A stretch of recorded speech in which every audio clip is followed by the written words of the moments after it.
and welcome to today's update of Eton Network News.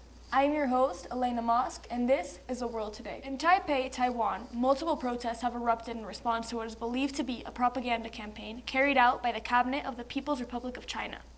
It has been said that the Cabinet is in dire need of a boost in their public image, and they have taken to foreign media outlets to do so.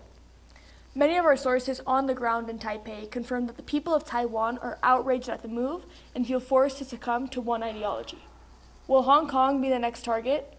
And will Xi Jinping's cabinet's efforts persist? On the topic of protests, once again, political unrest is plaguing the streets of Russia. Large groups have taken to the streets of major Russian cities to express their dissatisfaction with Vladimir Putin. These protests are becoming increasingly violent, with multiple reports of injuries, vandalism, and destruction of property.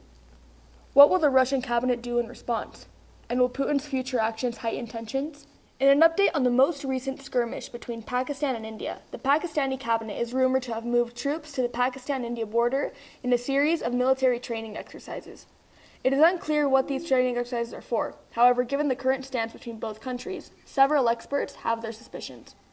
This raises a question of whether or not India will take similar action, and how the international community will react to the situation. Finally, in response to Pakistan's training exercises along the border, Narendra Modi and his cabinet made the following public statement. Understanding that Pakistani nationalists are to blame for the unfortunate events on the Kashmir border, India expresses its deep concern and fails to understand the extreme measures that have been taken by the Pakistani nationalists.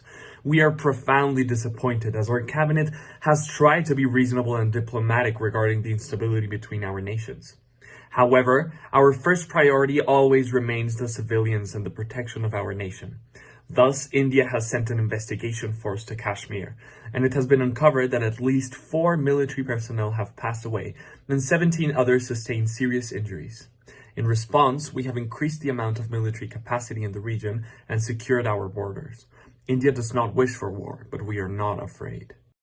The Indian cabinet has confirmed that it is evacuating civilians in the area to the cities of Shopian and Pulwama, a sign that this conflict is expected to escalate. That's all we have for you today at Eton News Network. I hope you enjoyed today's episode. I'm Elena Mosk, and I'll see you soon for another edition of ENN.